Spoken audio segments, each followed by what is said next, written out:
వారు దుఃఖముతో ఆ పని చేసిన ఎడల మీకు నిష్ప్రయోజనము గనుక దుఃఖముతో గాక ఆనందముతో చేయనట్లు వారి మాట విని వారికి లోబడి ఉన్నది. మనకి దేవుడు ఒక దైవజనుని మనకి నాయకులుగా దేవుని మాట వినేవారిలాగా ఉంటున్నామా, దేవునికి వ్యతిరేకంగా ఉంటున్నామా? దైవజనుల మాట వినేవారిలాగా ఉంటున్నామా, దైవజనులకు వ్యతిరేకంగా ఉంటున్నామా? వినాలి. ఒక గొర్రెల కాపరి గొర్రెలు తీసుకెళ్తున్నప్పుడు గొర్రెలన్నీ కూడా దైవజనుల కాపరి వెనకాల వెళ్తున్నాయా, డిస్పర్స్ అయిపోతున్నాయా? మనం ఒకసారి చెప్పుకున్నాము, కాపరి స్వరము వింటే తప్ప అది గొర్రెలు రావండి. కాపరి పిలిచినప్పుడు మాత్రమే ఆ గొర్రెలు ఆ కాపరి మన కాస్తున్న కాపరి అని తన వెనకాల వెళ్తా ఉంటాయి. అవునా అవునా కాదా? ఇక్కడ కూడా మనం మన కాపరిని ఎలా చూస్తున్నాము, మన కాపరి విషయంలో మనం ఎటువంటి విధేయత కలిగి ఉన్నాము అనేది మనం చెప్పుకుంటాం. ఓకేనా? మనకి కాపరిగా దేవుడు నియమించినప్పుడు ఆ కాకున్న వాక్యాన్ని విని గ్రహించి మనం పాటించే వాళ్ళ మాట్లాడడానికి కాపరిని ఊరికే వచ్చేసి ఎవరు కూడా దేవుని వాక్యం చెప్పరు. ఊరికే వచ్చి ఎవరు కూడా దేవుని మెసేజ్ కానీ దేవుని ఇలా ఉండాలి అలా ఉండాలని చెప్పేసి దేవుని ఆత్మ ప్రేరేపణ వల్ల వాళ్ళు చెప్తారు ఏదైనా సరే. ఓకేనా? ఇక్కడ మనం చూసినట్లయితే మనం పైన నిర్మించిన ఒక అధికారి, మన పైన నిర్మించిన ఒక కాపరిని మనం ఎలా రెస్పెక్ట్ చేస్తున్నాము? వారి మాటకి లోబడుతున్నామా, లేకపోతే వారి మాటని వ్యతిరేకంగా ఉన్నామా? ఎలా ఉంటున్నాము? మన కూర్చొని వాళ్ళు ఉత్తరం కొడుతున్నాడు. ఎలా ఉంటున్నాము? ఎలా చేయాలని చెప్తే ఇప్పుడు హెబ్రీ పత్రిక చదువుతున్నప్పుడు వారు నీ గురించి సంతోషంగా ప్రార్థన చేయాలి. నీ గురించి ఎంతో మంచి బిడ్డ, ఎంతో మంచి ప్రవర్తన కలిగిన బిడ్డ వారు ప్రార్థన చేయాలి. నన్ను ఎంతో బాధ పెట్టింది తండ్రి, ఈ ప్రవర్తన నా వల్ల నాకు ఎంతో డిస్టర్బెన్స్ అయ్యింది తండ్రి అని వారు నీ గురించి దుఃఖంతో వాళ్ళు ప్రార్థన చేయకూడదు. మాస్టర్ గారిని మనం బాధ పెట్టామనుకో, మాస్టర్ గారితో మనం బాధగా ప్రవర్తించామనుకో, ర్యాష్గా మారామనుకో, ఆయన బాధపడితే దేవుడు చెప్పుకుంటారా? గుర్తుపెట్టుకోండి, ఒక్క కన్నీరు నీ వల్ల ఎవరైనా అన్యాయంగా కన్నీరు కారిస్తే బాధ పెడితే ఆ కన్నీరు దేవుడి దగ్గర మొరపెడుతుంది. మీ వల్ల ఎవరు కూడా అన్యాయంగా దేవుని దగ్గర బాధపడకూడదు. అర్థమవుతుందా? అలాంటిది కాపరిని మనం అస్సలు బాధపడకూడదు. మనకి దేవుడు నియమించిన కాపరి విషయంలో మనం ఎంత ఒబీడియంట్గా ఉంటున్నాము, ఎంత రెస్పెక్ట్గా ఉంటున్నాము. కొంతమంది వస్తే కనీసం లెగిసి నించో, దైవజనులు చాలా చీప్గా చూడడం, చాలా తక్కువగా మాట్లాడడం, దేవుని పని చేస్తున్నారు లోకుగా మాట్లాడడం, అలా ఎప్పుడు కూడా మనము నేర్చుకోకూడదు, చేయకూడదు. సరే, ఇలా మనం ఏం నేర్చుకోవాలి? ఫస్ట్ దేవుడి మాట వినాలి, మన కాపరి మాట వినాలి, నెక్స్ట్ మనకి తల్లిదండ్రుల మాట కూడా మనము వినాలి. ఇక్కడ మనం చూద్దాం ఒకసారి ఒకసారి ఎఫెసీయుల రాసిన పత్రికలో మనకి 6వ అధ్యాయము ఫస్ట్ నుంచి ఒకసారి చదవండి. ప్రభు చదువు. ఇదే ధర్మం, నీకు మేలు కలుగునట్లు ఈ తండ్రిని ఈ తల్లిని సన్మానింపు, అప్పుడు నీవు భూమి మీద ఏమవుతావు? నువ్వు భూమి మీద అప్పుడు ఏమవుతావు? దీర్ఘాయుష్మంతుడు అవుతావు. దీర్ఘాయుష్మంతుడు నువ్వు 100 years బతకడం కాదు. తల్లిని తండ్రిని ఎప్పుడైతే సన్మానిస్తామో, తండ్రి మాటకి ఎప్పుడైతే లోపెడతామో, తల్లికి చెప్పిన మాటకి విధేయత చూపిస్తాము, ప్రతి విషయంలో కూడా నీకు బ్లెస్సింగ్స్ అనేది అలా ఉంటాయి. నీకేం తెలుసులే నాన్న, నీకేం తెలుసులే అమ్మ అని తల్లిని తక్కువ చూసి మాట్లాడకూడదు. ఓకేనా? ఫస్ట్ దేవుని మాట వినాలి, ప్రయోజనాల మాట వినాలి, తల్లిదండ్రుల మాట వినాలి. ఓకేనా? నెక్స్ట్ మనం చూస్తున్నట్లయితే 2వ రాజులు, మీకు ఒకసారి తీయండి. 2వ రాజుల గ్రంథంలో చూడండి, 4వ వచనం. సునేమి గారు ఎలీషా గారు దైవజనులై ఉన్న ఎలీషా గారికి సునేమి గారు ఏం చేస్తారంటే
వెక్కిరిస్తూ ఉంటారు.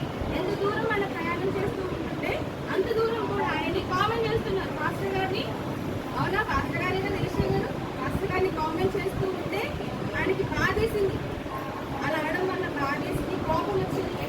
గట్టించే ఉంటారు కదా, అలా అనకుండా వెళ్ళిపోండి అని వెళ్ళితే రెచ్చిపోతారు కదా, రోడ్డు మీద ఉన్న వాళ్ళు రెచ్చిపోతూ ఉంటే దైవజనునికి కోపం రావడమే శపిస్తాడు. అప్పుడు అడవిలో నుంచి 2 ఎలుగు పంటలు వచ్చి ఆవిడ మొత్తం చీల్చి పడతాయి, మొత్తము చంపేస్తాయి. ఇది పాత నిబంధనలో మనం చూసినట్లయితే ఇలా జరుగుతుంది. అది ఇప్పుడైతే ఎందులో జరుగుతుంది. పాస్టర్ గారిని సేవ చేసే వాళ్ళని కొడుతున్నారు, చంపుతున్నారు.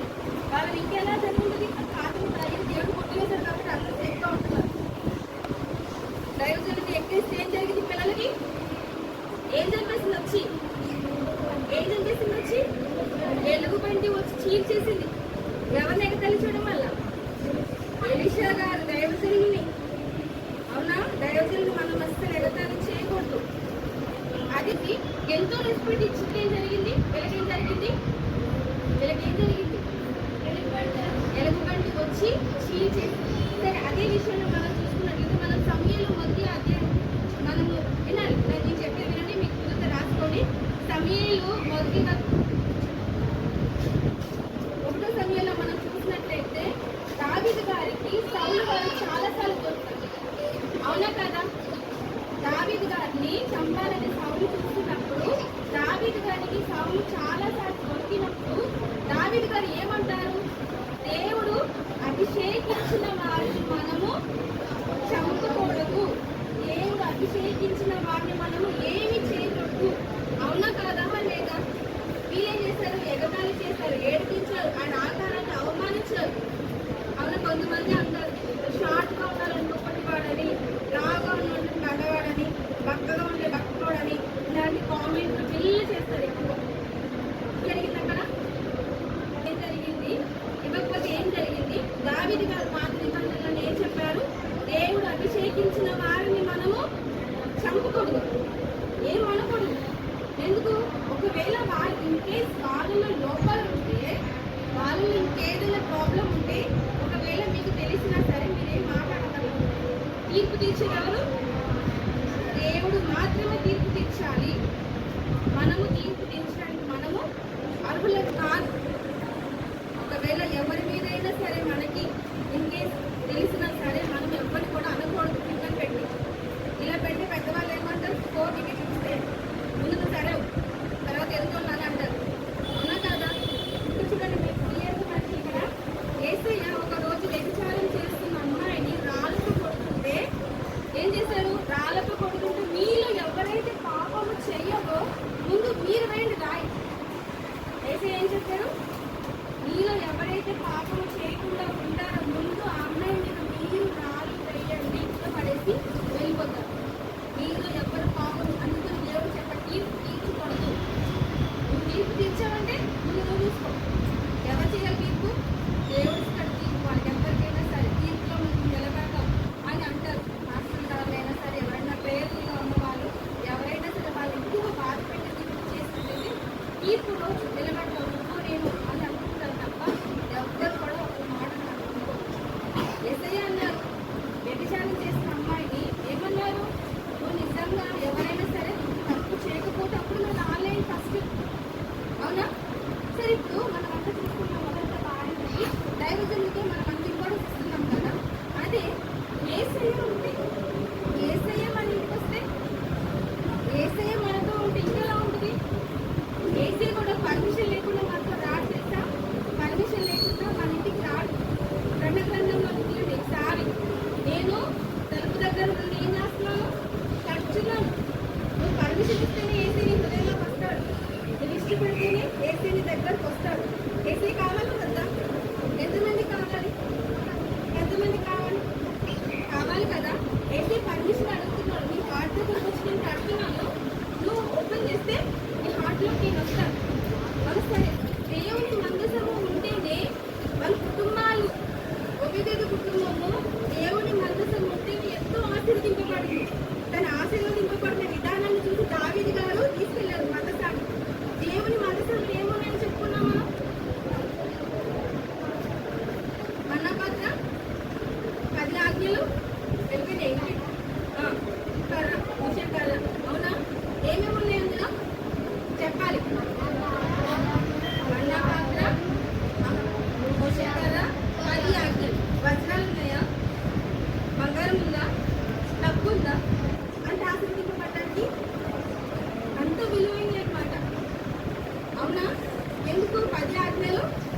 పాటించడానికి. మన్న పాత్ర ఇప్పుడు ఎంతో వాల్యుబుల్గా మందసాన్ని ఏర్పాటు చేశారు. దాన్ని టచ్ చేసిన విషయాలు కూడా చనిపోయారు. అజ్ఞానంగా టచ్ చేసిన వాళ్ళు, అజ్ఞానం ఎవరైతే దాన్ని టచ్ చేశారో వాళ్ళు చనిపోయారు. అని చాలా విషయాలు మనకు తెలుస్తుంది. ఈసారి ఇప్పుడు మందసమే బైబిల్లో ఉంది. మందసం గురించి బైబిల్లో ఉంది. ఈ బైబిల్లో ఉన్న మందసం గురించి మనం చెప్పుకున్నాము ఇలా జరిగిందని. మరి బైబిలే మన ఇంట్లో ఉంది కదా, టోటల్ బైబిలే ఉంది. మనం ఇంకెంత ఆశీర్వదింపబడాలి? మందసం ఉంటేనే అంత కుటుంబాలు ఆశీర్వదింపబడ్డాయి. ఆ మందసం గురించి ఉన్న బైబిలే మన దగ్గర ఉంది కదా. మన కుటుంబం ఎంత ఆశీర్వదింపబడాలి, మన కుటుంబం ఎంత దీవించబడాలి చదివితే కదా, లోపం చేస్తేనే కదా. బైబిల్ తీసి చదవాలి కదా, చదవకపోతే ఏముండదు నాలెడ్జ్. నేను ఎంత గౌరవించుకున్నా, అక్క ఎంత గౌరవించుకున్నా ఏముండదు. బైబిల్ ఇంట్లో ఉందంటే నువ్వు ఎంత ఆశీర్వదింపబడాలి. మరి కాదు, చాలా అర్థమవుతుందా? అయితే మనం మందసం గురించి చూస్తున్నాము. ఏసీ మనతో ఉండాలని ఆశపడి ఎలా అసలు ఏసీ మన దగ్గరికి రావాలని ఎవరు ఆశపడ్డారు? వాళ్ళ ఇంట్లోకి రావాలని. జక్కయ్య కొట్టువాడు చూడటానికి ఏసీని చూడాలి. ఎంతో మంది చూస్తున్నారు. ఏసీ వస్తుంటే చాలా మంది చూస్తున్నారు. వాళ్ళు చేసిన అద్భుతాలు చూస్తున్నారు, అన్ని చూస్తున్నారు. కానీ ఎవరు కూడా ఏసీ ఇంటికి రమ్మని పిలవట్ల. చూడటానికి మాత్రం వస్తున్నారు. ఎవరు పిలుస్తున్నారు? అప్పుడు ఆయన ఆకృతిని చూసి ఆయన పిలవలేదు. ఇంకా ఆకృతిని చూసి తెలిసి ఆ ఆకృతిని చూసి జగ్గయ్య నేను వస్తాను ఈరోజు మీ ఇంటికి అని ఎలా చెప్పారు? డైరెక్ట్గా ఏసీ అన్నాడు. ఈరోజు మనం ఆదివారం చర్చకు వచ్చాము. చక్కగా అయ్యగారు వాక్యం చెప్తారు, సండే స్కూల్లో వాక్యం నేర్చుకుంటారు. ఏసీ నాతో మా ఇంటికి వస్తావా అని మీరు అడుగుతారా? అడుగుతారా? మరి ఏసీ రాడా వస్తాడా? ఎంతమందికి నమ్మకం ఉంది? ముందు ఏసీ రావాలి, మీరేం చేయాలి? ప్రార్థన చేయాలంటే మీరు ముందు పర్మిషన్ ఇవ్వట్లేదు కదా ఏసీకి రావడానికి. ఆయన ఎక్కడ ఉన్నారు? మనం హృదయం లోపల గురించి తడుతున్నారు. నేను వస్తాను, నువ్వు నీ హృదయాన్ని ఇస్తావా, నీ హార్ట్ని నాకు ఇస్తావా అని ఏసీ అడుగుతున్నారు. నువ్వు ఇస్తున్నావా?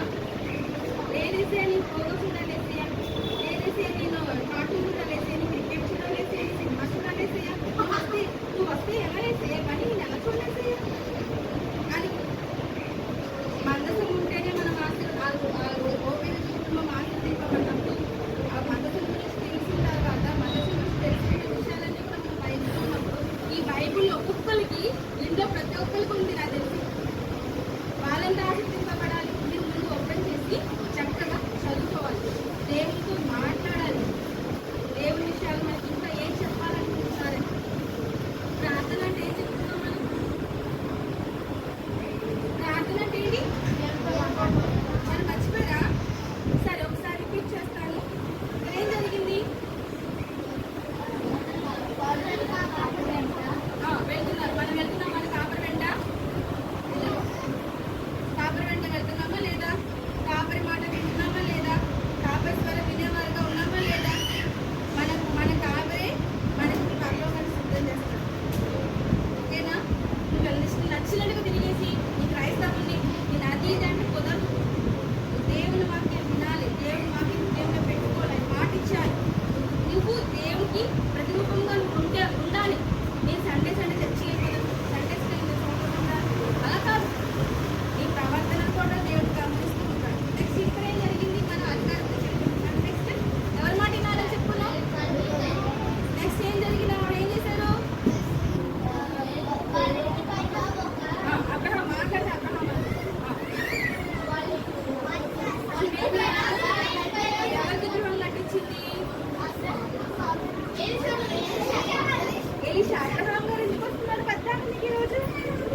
తీర్చకపోతే ఎవరు తీరుస్తారు తీర్పు? ఇక్కడ యేసయ్య మన ఇంటికి రావాలనుకుంటున్నాం. నెక్స్ట్ మందసం గురించి, మందసం ఉన్న కుటుంబం ఆశీర్వదింపబడిందని చెప్పాము. ఒకరి కుటుంబం ఆశీర్వదింపబడిందని చెప్పుకున్నాం. మన బైబిల్ ఉంది కాబట్టి మనం కూడా చాలా బ్లెస్సింగ్ అవ్వాలి. నెక్స్ట్ వీక్ అలా అందరూ బ్లెస్సింగ్ తీసుకొని రావాలి. ఓకేనా? నెక్స్ట్ ఎందుకు వచ్చారు యేసయ్య? ఆయనకున్న ఆతృతని యేసయ్య మీద ఉన్న ప్రేమ ఉన్నత పనికై మమ్మును పిలచిన దేవా, మా కొరకై నీ ప్రాణం అర్పించితివి. నీలో నిలచి ఉండుటే మా భాగ్యము, నీ కొరకై జీవించెదము. సేవకులారా, సువార్తికులారా, యేసయ్యకు